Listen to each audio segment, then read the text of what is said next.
Dome jeje be my way, no be my way,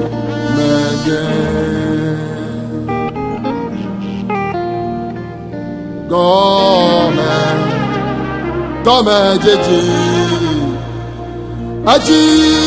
be my way, no be my way,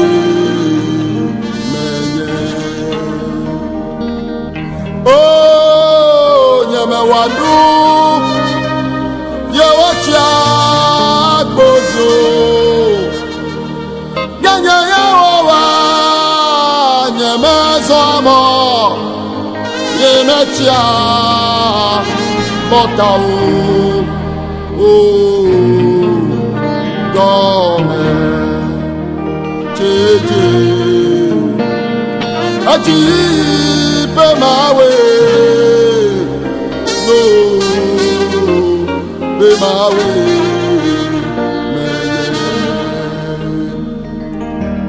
oh nyame wandu, ye wacha bodo, nyame zomo, ye metia motau.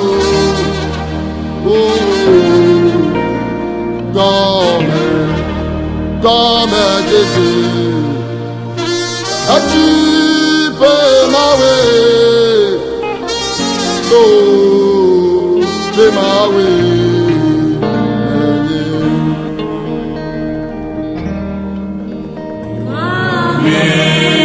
Dome jeje.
Yehovah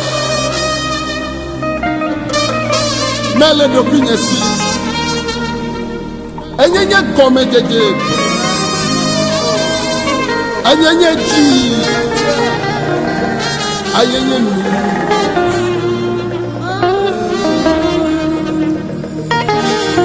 nyama wanu ye wo chia kodio nyama somo ye me tia mota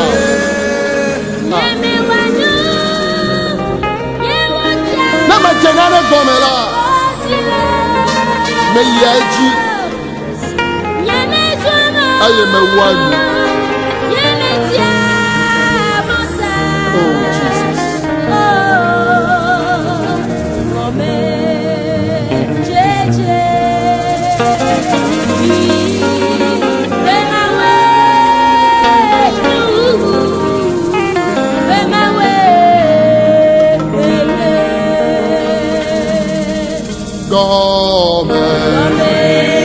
Come, Gigi.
Come, Gigi.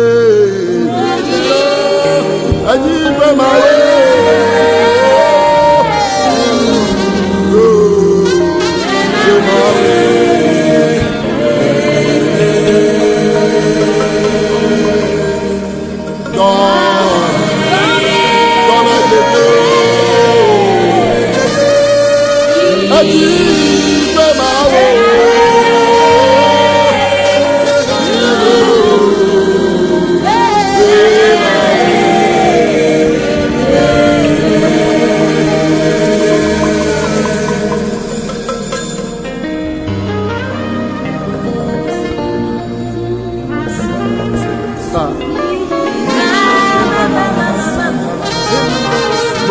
Mazaita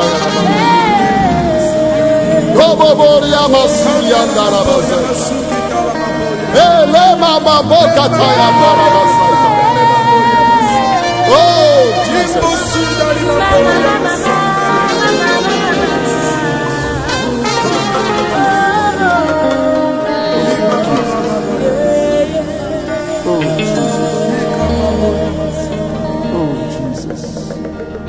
Oh Jesus.